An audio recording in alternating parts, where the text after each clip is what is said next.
Deteksi sendiri dokter, deteksi kelainan janin ini biasanya dilakukan mulai usia kandungan berapa? Faktor yang mempengaruhi kesehatan janin sebenarnya sangat banyak ya. Yang pertama tentu saja kondisi kesehatan dari ibu itu sendiri. Jadi seperti kita ketahui pada saat kehamilan apapun yang terjadi pada ibu itu akan sangat berpengaruh pada kondisi janinnya. Jadi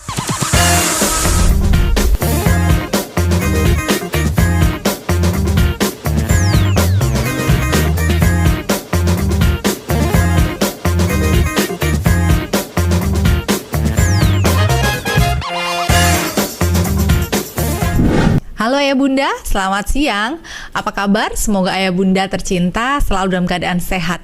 Jumpa kembali hari ini dengan program Kendang Sari Podcast yang selalu menemani Ayah Bunda dan keluarga tercinta di setiap weekend. Nah, untuk episode kali ini kita akan ngobrol mengenai salah satu tema yang sangat menarik dan banyak dicari oleh bunda-bunda khususnya yang saat ini sedang hamil, yaitu tentang deteksi dini kelainan pada janin. Nah, untuk membahas topik ini telah hadir bersama dengan kita salah satu narasumber yang juga dokter di Rumah Sakit Bunda Anak Kendang Sari Surabaya. Beliau adalah Dr. Muhammad Ilham Aldika Akbar, SPOG Konsultan. Selamat siang Dokter Aldi. Selamat siang Mbak. Apa kabar dokter? Ya, alhamdulillah baik aja. Iya, dokter mungkin bisa menyapa ayah bunda yang saat ini mengikuti tayangan podcast kita. Ya, selamat pagi, siang, malam ayah bunda sekalian yang pemerhati dari Rumah Sakit Ibu dan Anak Kendang Sari. Kesempatan ini kami akan sedikit berdiskusi ya mengenai bagaimana mendeteksi kelainan bawaan pada janin ya. Iya. Nah dokter, ini kan topik tentang deteksi dini kelainan janin ini akhir-akhir ini banyak di searching nih. Kalau kita misalnya cari di Google itu kita klik deteksi dini kelainan janin, ada banyak artikel-artikel dan beberapa pasien yang datang ke RSC Kendang Sari juga menanyakan apakah bisa dilakukan deteksi kelainan pada janin. Nah sebenarnya sebelum kita membahas tentang kelainan pada janinnya sendiri dokter, sebenarnya faktor-faktor apa ya dokter yang mempengaruhi kesehatan janin itu sendiri? Ya, jadi pertanyaan yang sangat baik dari Mbak Dia. Jadi faktor-faktor yang mempengaruhi kesehatan janin sebenarnya sangat banyak ya. Yang pertama tentu saja kondisi kesehatan dari ibu itu sendiri. Jadi seperti kita ketahui pada saat kehamilan apapun yang terjadi pada ibu itu akan sangat berpengaruh pada kondisi janinnya. Jadi mulai dari faktor nutrisi ibu, faktor kecukupan multivitamin ya, kemudian kecukupan nutrisi, kemudian faktor adanya paparan pada ibu, misalnya paparan dari zat-zat yang berbahaya, itu semua akan mempengaruhi kondisi janin, termasuk adanya penyakit pada ibu yang bisa mempengaruhi kondisi janinnya. Namun juga sebagian besar lagi dari penyebab masalah pada janin adalah karena janinnya sendiri. Jadi karena sudah adanya kelainan bawaan ya, kelainan yang sudah dimiliki janin sejak dia di dalam rahim ya, sudah ada kelainan tersebut. Berarti faktor yang mempengaruhi ini bisa dari faktor luar janin itu sendiri, yaitu ibu ya dokter. Ibu ini betul. Baik dari sosio kesehatan ibunya, kemudian dari faktor janinnya sendiri yang memang dari genetikanya sudah ada bakal atau kelainan sendiri. Nah kemudian tips apa dokter yang harus diperhatikan oleh seorang wanita yang akan mempersiapkan kehamilan agar selama hamil bisa mendapatkan kesehatan yang maksimal baik untuk ibunya maupun untuk janinnya? Ya, jadi supaya kehamilan itu bisa berjalan dengan baik, dengan optimal, idealnya memang pasangan suami istri yang akan merencanakan kehamilan itu konsultasi dulu dengan dokter ya, bisa dokter kandungan atau dokter umum atau bidan. Jadi konsultasi untuk persiapan kehamilan. Jadi tidak langsung hamil ya Mbak Dia. Jadi dia harus konsultasi dulu. Nanti di sana akan ada istilahnya konseling prakonsepsi, konseling atau persiapan kehamilan. Jadi bisa dilakukan pemeriksaan dulu apakah ada masalah pada ayah atau ibunya ini. Jika memang ada masalah, misalnya ada penyakit-penyakit tertentu, itu kita harus tangani dulu sebelum hamil ya. Misalnya ada hipertensi, ada diabetes, ada penyakit autoimun apa segala macam, itu harus kita tangani dulu. Kemudian bagaimana kecukupan gizinya bisa kita evaluasi, bisa kita perbaiki dulu ya, pola makannya, kemudian pola hidupnya bisa kita perbaiki. Nah dengan persiapan ini harapannya nanti ketika hamil dia sudah kondisi optimal, sudah sehat, sehingga nanti harapannya selama kehamilannya sehat, janinnya juga akan sehat Mbak Dia gitu. Baik, jadi memang pentingnya bukan hanya ketika hamil ya dokter ya, justru sebelum hamil itu ada baiknya itu dilakukan cek fisik dulu atau pemeriksaan Iya, betul. dengan konsultasi lebih dulu ke dokter Betul, kandungan. iya, Tadi iya. dokter Aldi juga menyampaikan kalau misalnya diketemukan ada penyakit-penyakit yang bisa diobati dulu, bisa diobati supaya nanti ketika hamil kondisinya sudah dalam kondisi fit ya Iya, dokter. optimal ya, betul. Nah kemudian kalau untuk deteksi sendiri dokter, deteksi kelainan janin ini biasanya dilakukan mulai usia kandungan berapa dokter? Iya, jadi untuk kelainan janin ya sekarang sudah teknologi semakin berkembang, bisa dilakukan sejak trimester pertama ya. Jadi metode pemeriksaannya juga bermacam-macam. Jadi mulai dari USG ya, kita tahu dari USG, kemudian bisa dengan melakukan pemeriksaan darah ya. Pemeriksaan darah ini juga bermacam-macam, mulai pemeriksaan laboratorium biasa sampai pemeriksaan untuk saat ini yang terbaru ya, kita bisa mengecek kromosom janin dari pemeriksaan darah pada ibunya. Jadi kita bisa melihat kira-kira apakah kromosom janin ini normal atau tidak hanya dari mengambil darah dari ibu. Kemudian yang paling mudah ya dengan USG. Jadi dengan USG kalau trimester pertama itu kita bisa periksa untuk kelainan bawaan ya antara 11 sampai 14 minggu. Ini namanya USG feto-maternal ya. Feto-maternal ada 2, trimester pertama dan trimester kedua.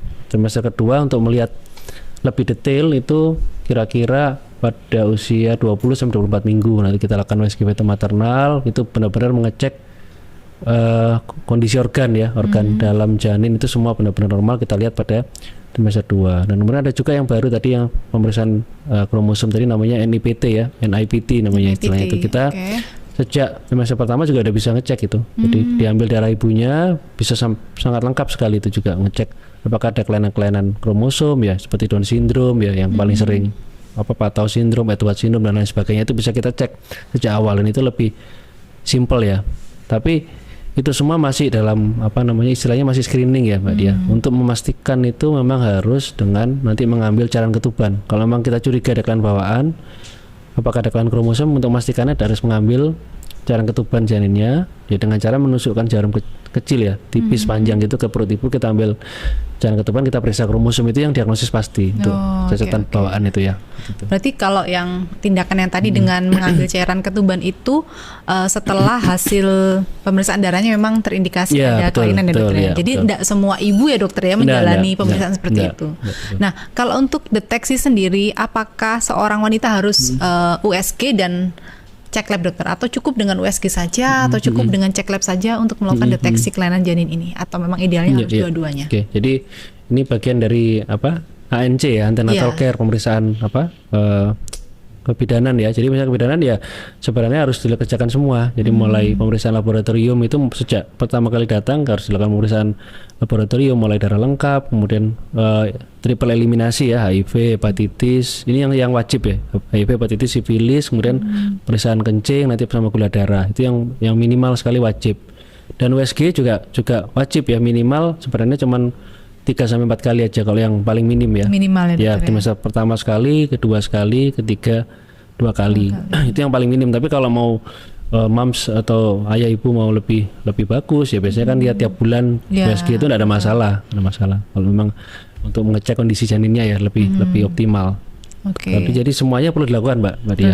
Harus dilakukan semuanya. Ya, soalnya memang ada beberapa masyarakat juga yang merasa aduh malas kalau untuk periksa setiap bulan gitu kan. Jadi ternyata dengan pemeriksaan rutin tiap bulan ini selain untuk mengetahui perkembangan janinnya juga bisa mendeteksi kalau misalnya ada gangguan atau kelainan pada janin ya dokter betul.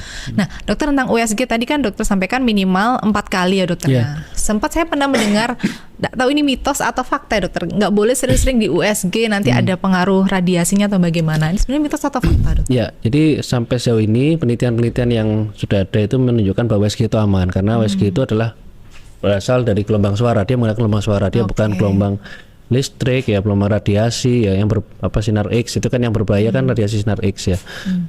Tapi dia hanya gelombang suara dan sudah terbukti aman dengan penelitian yang ada sampai saat ini terbukti aman, tidak menyebabkan adanya masalah pada janin untuk USG. Berarti mitos ya dokter ya. Ternyata mitos, USG ini aman karena dasarnya adalah gelombang suara ya. Suara betul yang penting. Baik. Nah kemudian tentang USG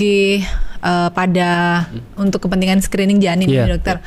Kita kenal ada istilah USG 2 dimensi, 3 dimensi, 4 dimensi. Nah sebenarnya yang digunakan untuk USG feto-maternal sendiri ini USG yang mana dokter? Iya. Jadi memang ini ya banyak kerancuan di masyarakat mengenai istilah-istilah ini. Jadi USG 2 dimensi, 3 dimensi, 4 dimensi itu adalah metodenya ya. Jadi caranya melihat gambar. Jadi USG 2 dimensi itu kalau secara mudahnya adalah foto ya, seperti foto suatu bidang. Jadi kalau misalkan ada semangka gini kita belah ya, ini foto belahannya ini yang 2 dimensi. Kalau 3 dimensi kelihatan utuh semangkanya gitu ya, buahnya. Tapi kalau 4 dimensi kelihatan dia bergerak ya. Itu metodenya aja. Lebih ke tampilan yang dihasilkan betul, ya, tampilan ya. Hasilnya. Tapi untuk tujuan pemeriksaan itu ada USG yang standar, USG biasa itu biasanya hanya menilai kesejahteraan janin. Jadi apakah dia tumbuh dengan baik, apakah dia ketubannya masih bagus, plasentanya bagus. Jadi biasanya cuma itu. Tapi ada lagi USG yang lebih detail.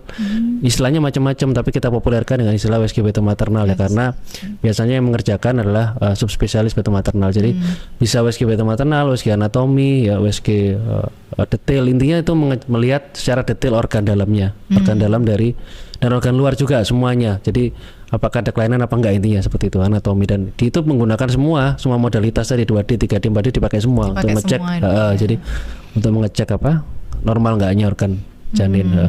Nah, untuk tadi kan dokter sampaikan kalau untuk screening deteksi ini dilakukan 2 kali ya dokter, feto maternal ini di usia 11, 14, kemudian 20 dan 24. Nah, ada persiapan khusus nggak sih dok untuk melakukan USG feto maternal ini? Nggak ada. Jadi sama seperti biasanya, bisa langsung datang tanpa persiapan, bisa untuk melakukan pemeriksaan seperti biasa. Asalkan usianya memenuhi usia yang tadi dokter ya. Iya, betul. Nah, kalau dari pemeriksaan USG feto maternal dokter, jenis kelainan apa yang bisa dideteksi? Iya. Jadi mayoritas ya. Jadi USG feto maternal itu bisa mendeteksi sampai akurasinya 50-70%. Jadi tetap mams harus tahu atau ayah bunda harus tahu, tidak bisa 100%, maksimal 70%. Jadi tetap ada yang kelewatan ya.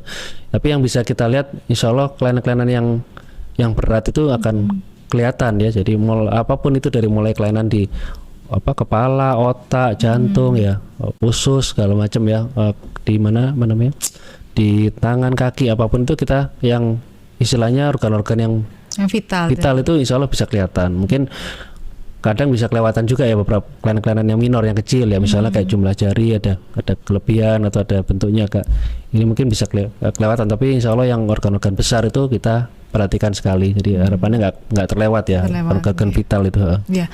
Nah, untuk waktunya sendiri pasti tentunya lebih lama ya dokter dari USG biasa. Tadi kan dokter sampaikan detail setiap organ dicek. Kurang lebih berapa lama untuk pengerjaan standar USG? Itu minimal 20-30 menit ya. Tapi bisa sampai 1 jam juga bisa, tergantung. Misalnya kalau kembar itu kan 2 kali lipatnya, bisa 40-60 menit ya. Tapi kalau yang bayi tunggal ya 20-30 menit biasanya, standarnya segitu. Baik, berarti kalau bayinya kembar ya satu-satu ya dok ya diceknya ya. Jadi bisa 2 kali lipat, bisa sampai 1 jam ya, 40 menit itu. 40 menit. Nah, kemudian kalau misalnya dari hasil USG dokter ada gambaran yang memang menunjukkan kelainan, apa yang harus dilakukan orang tua dokter dengan mengetahui gambaran ini? Jadi tergantung karena kelainan itu banyak sekali ya. Ada kelainan yang berat, ada kelainan yang ringan ya, ada kelainan yang bisa ditangani, ada yang nggak bisa ditangani. Jadi tergantung apa yang didapat ya. Jadi cuman gini, kalau di Indonesia itu kita masih belum bisa melakukan pertolongan di dalam rahim ya. Jadi kita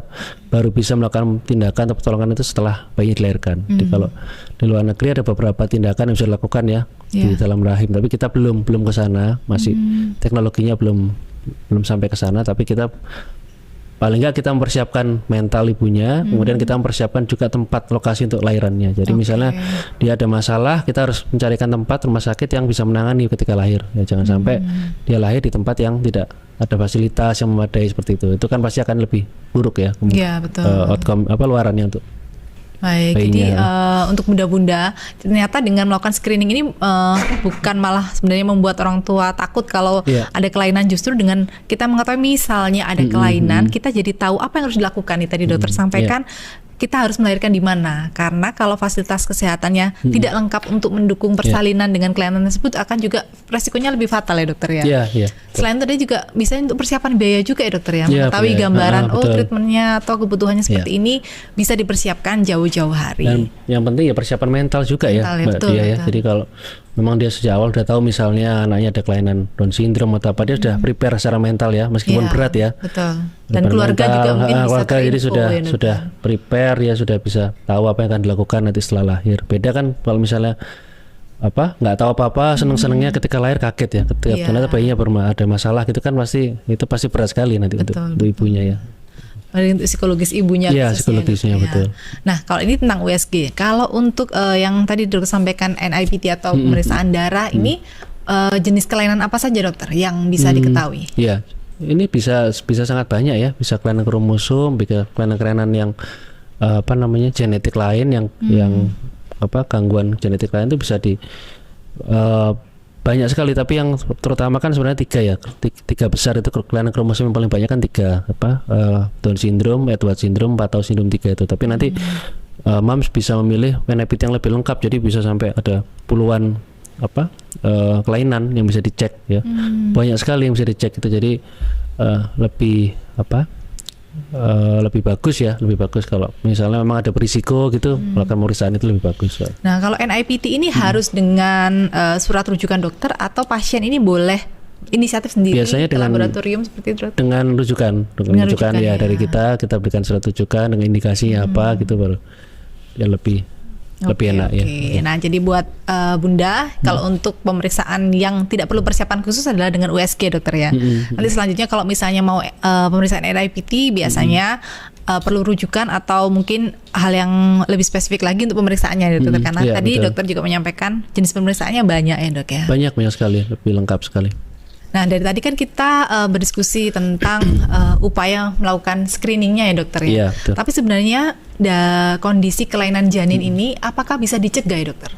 Ya, jadi kita bisa melakukan beberapa tindakan atau intervensi untuk mencegah kecacatan bawaan ya. Jadi ini dimulai dari ibu atau moms ketika masih mau hamil ya. Jadi memastikan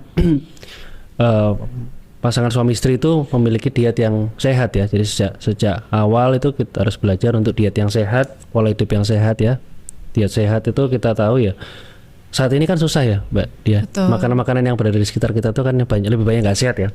Yang sehat itu makanan yang mahal biasanya. Jadi itu kita usahakan pola hidup sehat, makan sehat, kemudian olahraga ya, kemudian pastikan kecukupan vitamin dan mineral. Jadi sejak kalau moms tuh pingin atau ayah bunda pingin hamil itu mulai minum suplementasi multivitamin, terutama asam folat, karena salah satu penyebab kecacatan bawaan itu adalah kekurangan asam folat ya.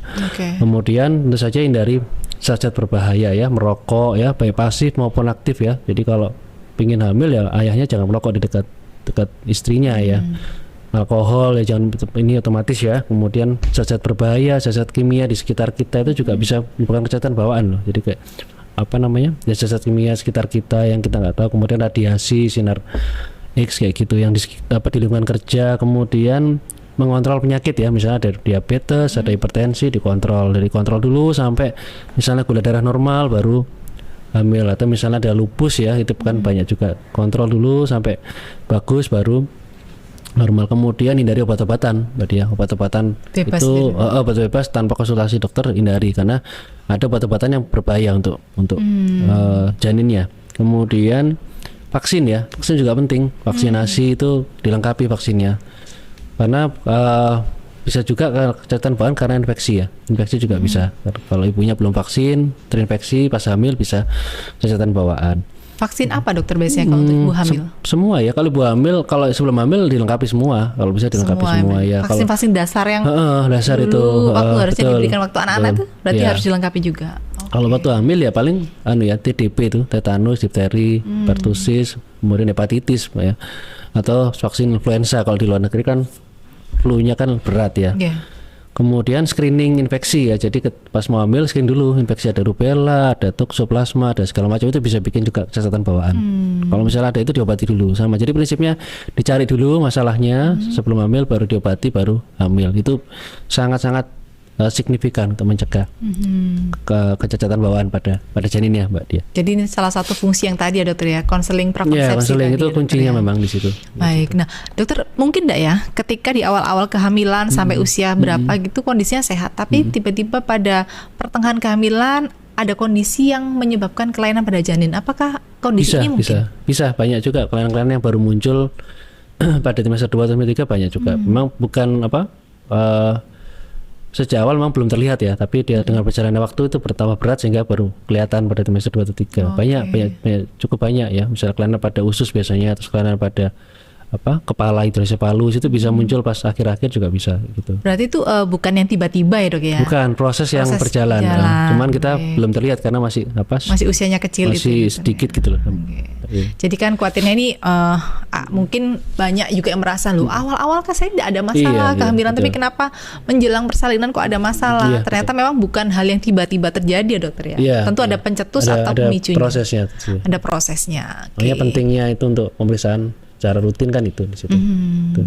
Oke, jadi untuk bunda-bunda ini sekarang ini kan kalau kita lihat di medsos itu sering upload tentang gambar USG juga kan dok ya. Jadi bukan hanya mencari USG 4D yang kelihatan wajah itu saja dok yang pentingnya, tapi juga screeningnya itu betul. lebih penting ya dok sebenarnya. Jadi mungkin juga pesan ya untuk mams atau ayah bunda. Jadi USG yang rutin itu dikerjakan itu belum tentu melihat kelainan organ ya. Jadi karena biasanya USG yang rutin itu kita hanya melihat pertumbuhan janin, kesejahteraan janinnya, masih detak jantungnya masih bagus apa enggak, tapi tidak selalu diperiksa secara lengkap ya. Jadi untuk mams untuk memastikan atau untuk menenangkan hati ya, saran saya sih tetap kalau bisa lakukan USG feto maternal ya, itu terutama tentang trimester 2 itu untuk ngecek ya kondisinya. Tidak perlu menunggu ada indikasi ya dokter ya.